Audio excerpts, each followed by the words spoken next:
everybody, and welcome to Parks Bros. It's Drew here, and we're back inside of Rolling Springs, our Planet Coaster 1 park, for some new updates, as well as my thoughts on the early release of Planet Coaster 2. So let's go ahead and head into the park.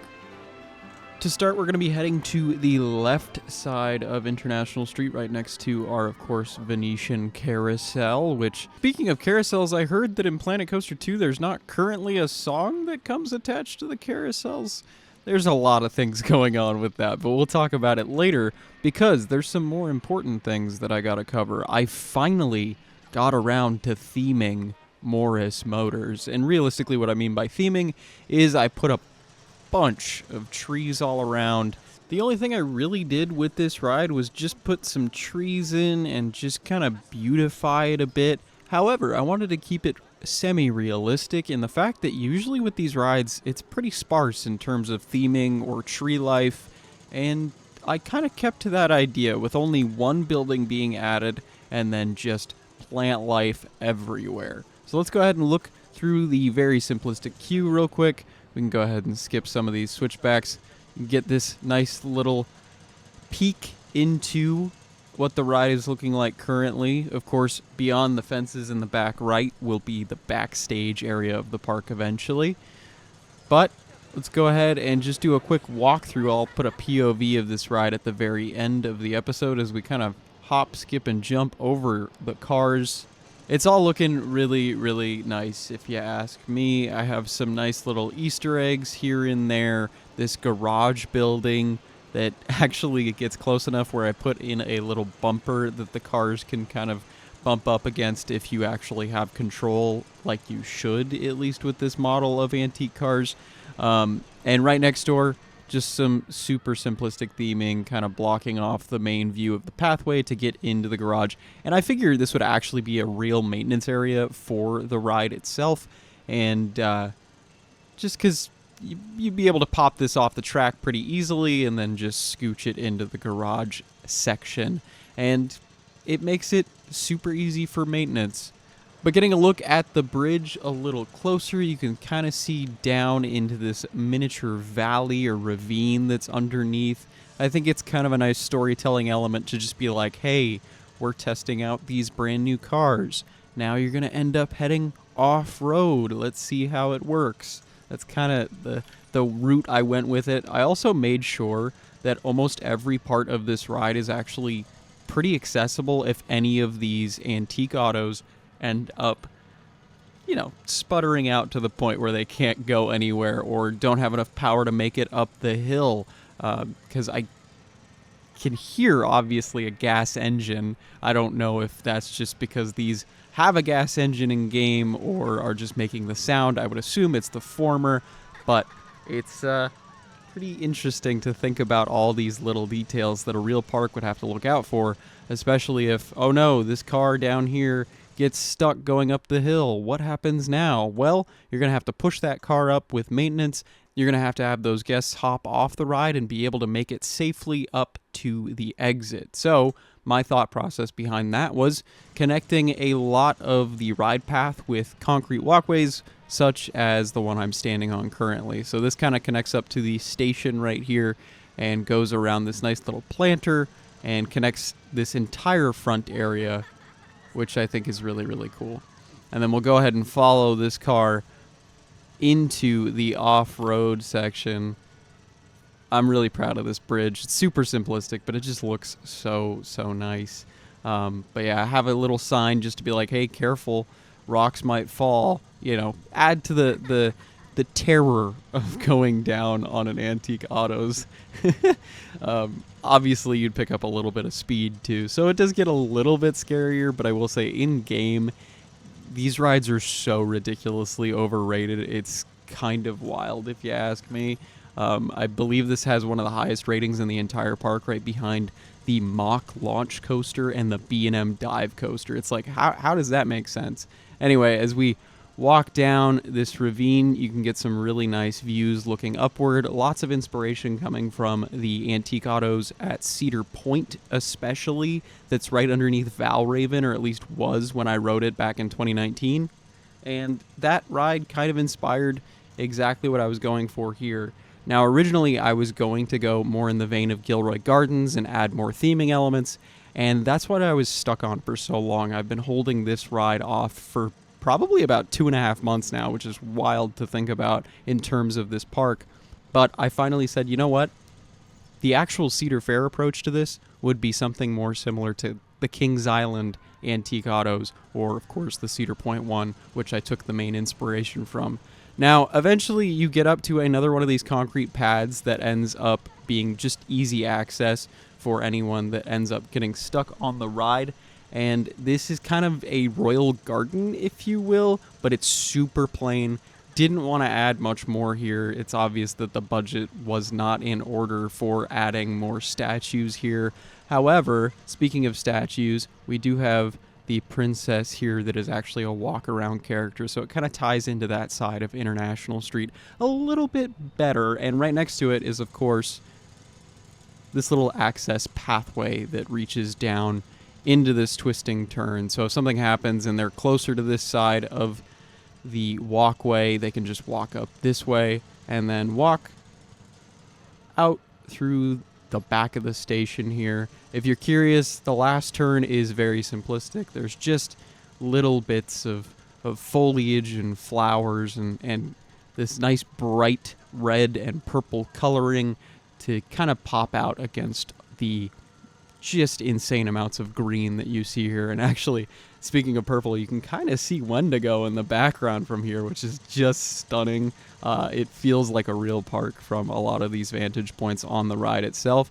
Now, I'm actually pretty happy with how simplistic this ended up being. I know it's kind of a bummer that it ended up being simplistic, but it's more in line with what Cedar Fair parks would have done back in the day. So I'm excited to see how this all turned out and finally done. Now, there's one more big update I gotta get to for this episode before I give some of my thoughts on Planet Coaster 2 as a whole. At least it's early access to certain creators. I did not get access to that, if you were curious, but I've seen probably a good 3, 4, maybe even 5 hours of content on it on YouTube today alone as I'm recording this. So I have a lot of thoughts in line with some of the creators and also kind of against, but this is the major change that I wanted to show off. Right in front and behind our fountain show is a lot more foliage, a lot more natural scenery, and Anaconda is completely covered in it as my game is currently struggling with the fountain show going on. It's kind of wild to see this. I'm going from a good steady 30 frames and then dropping to 2 every once in a while. But then again, it looks incredible. I need more foliage in the background behind Anaconda still, so I'll get to that very, very soon as the sound just keeps getting louder and louder. But I love the way this is turning out. Let's go ahead and run away from these speakers real quick because they're just so freaking loud. Goodness. I was really inspired actually by how I ended up doing a lot of the foliage here, this overgrowth next to the abandoned boat station, and kind of took that idea and placed it right next to Anaconda here and right underneath Anaconda, and did some more stuff in that area of the park, which I'm really excited to show you because this is not something I was expecting to get done in a very long time, but I decided while watching all this Planet Coaster 2 content to get it done right now. And I took a lot of inspiration from Silver Dollar City's train, as well as Silverwood's train, and of course Knott's Berry Farm's train first and foremost. And this is kind of the backstage maintenance area for the train ride itself, as we'll follow this pathway. Goes right next to the first drop of Anaconda, which this view is stunning, obviously not accessible by guests. As we make it back to this pretty basic maintenance shed for the second of the train engines, as I can see some smoke actually billowing. I think it's from this one. Yeah, here you go, engine number 8 chilling, waiting for its time. This is very much inspired by Knott's Berry Farm. I know I already said that, but if you've been to the park and ridden the train ride or even walked by one of the train kind of cut-throughs, you've seen their maintenance building, and it looks pretty much like this, except usually there's a closed door. I didn't want to build that, though, because I wanted to show off this steam engine if you are riding on the main train itself. As you can see, this overgrowth is just nuts. I'll give you a overhead view of all of this. I added 1,500 trees and bushes today, most by hand. It's been, kind of relaxing, funnily enough. I was thinking it would be a real pain, but no, I actually enjoyed kind of just mindlessly placing things. And goodness, the views of Anaconda with all the tree life is legitimately so cool. I was not expecting to see that. But yeah, this maintenance bay only accessible from one way. Realistically, they'd be backing the train into this area, as well as backing potential carriages back into this storage track right here, which at the end of it has something familiar to us Knott's Berry Farm fans. This is something I found on the Steam Workshop.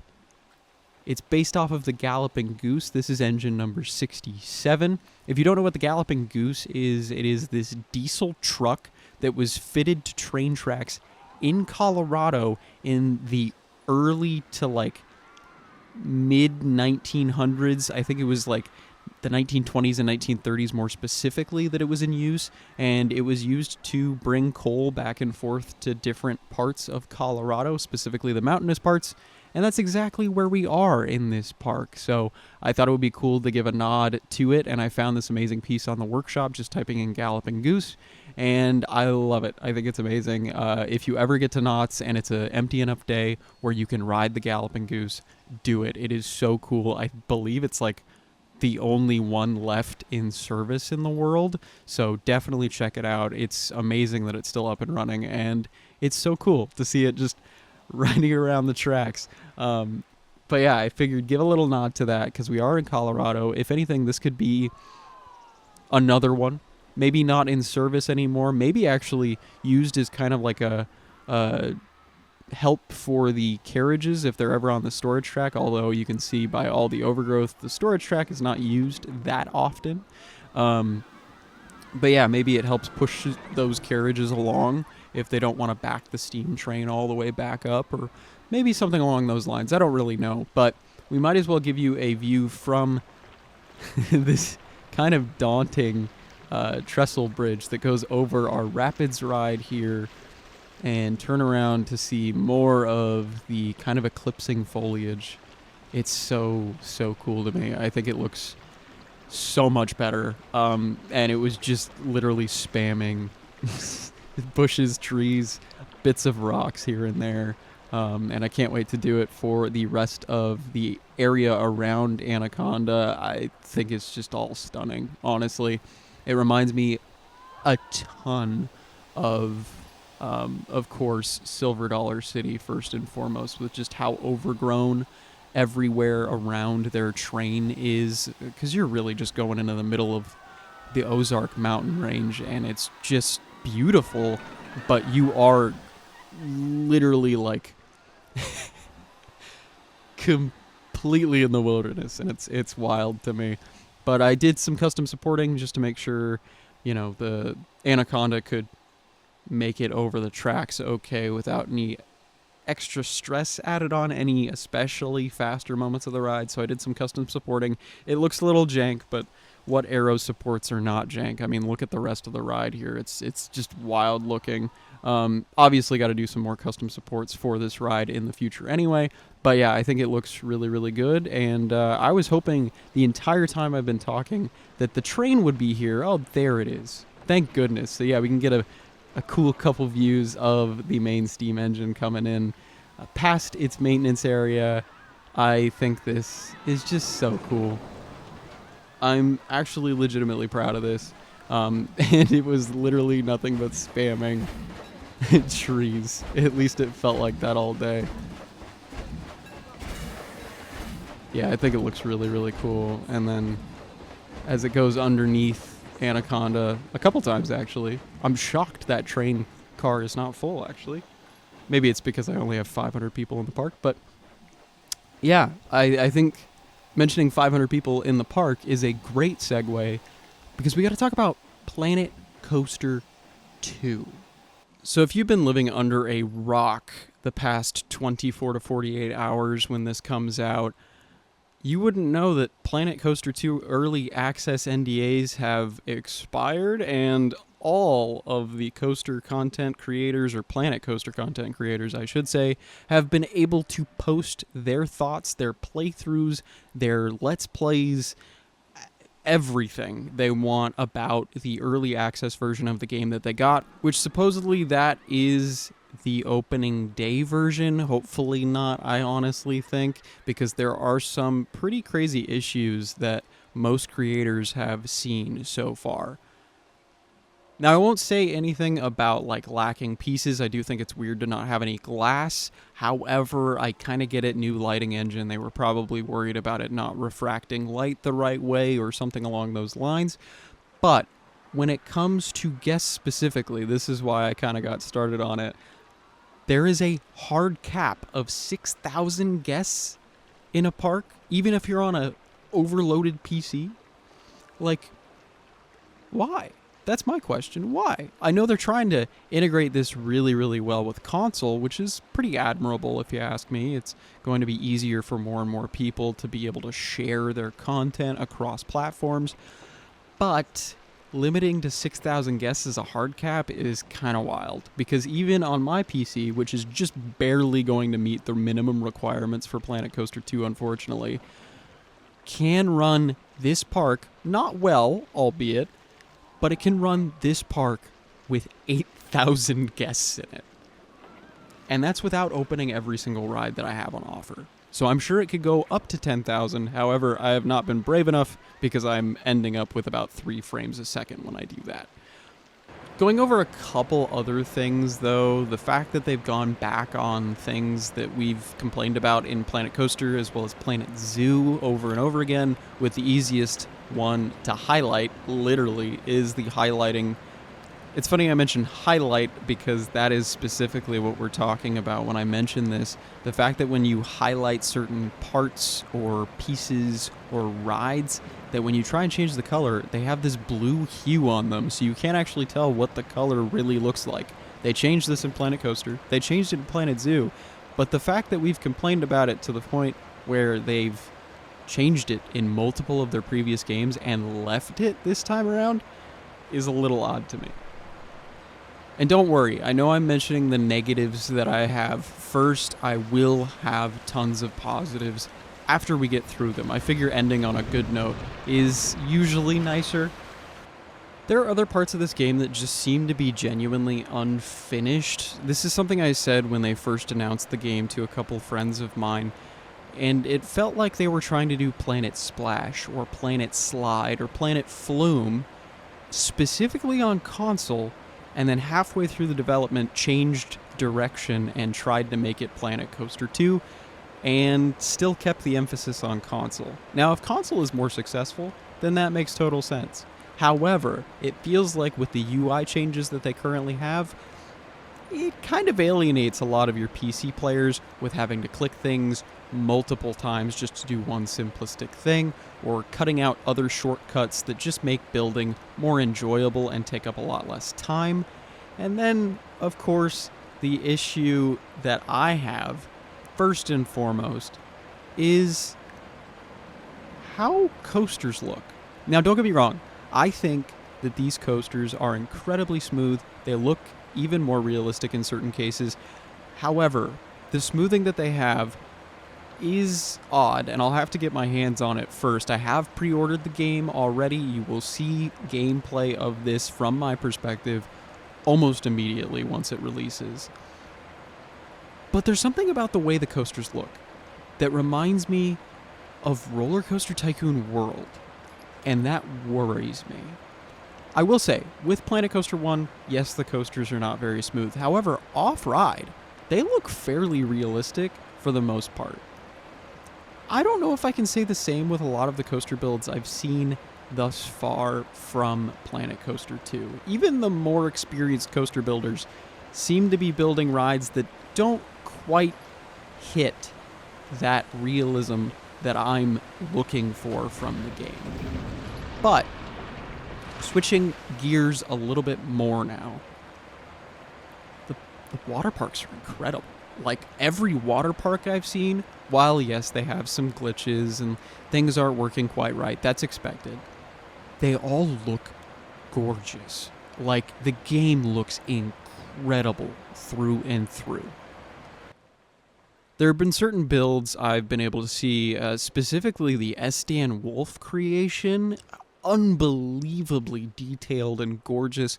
A lot of people using the Viking pack especially, and it seems to be really all-encompassing in terms of like a wooden aesthetic, which is perfect, especially the direction I want to go with my water park. We'll talk about that in just a little bit. But I think this game looks incredible all around. Don't get me wrong, I do think the slide physics are really wonky, and I hope they change those pretty soon, but the water parks look like water parks. Everything that they have just looks super realistic and super pretty at the same time, and the pathing looks very, very complicated, but it feels real, and I'm super excited about that. And a couple things with pathing, I'm sure they'll, get out of the way soon enough. There are like some weird issues I know certain creators have had in the past couple of weeks of playing, but I'm sure those will be ironed out very, very soon. But I can't wait to get into the water park building especially. I will say I'm cautiously optimistic about the overall theme park and amusement park side of things, but the water park side of things I am really, really excited to dive into, literally and figuratively, of course, as you hear actually a splash from the log flume off to my right. But that leads me into what we're doing for Planet Coaster 2, my first park, and more specifically, my first water park.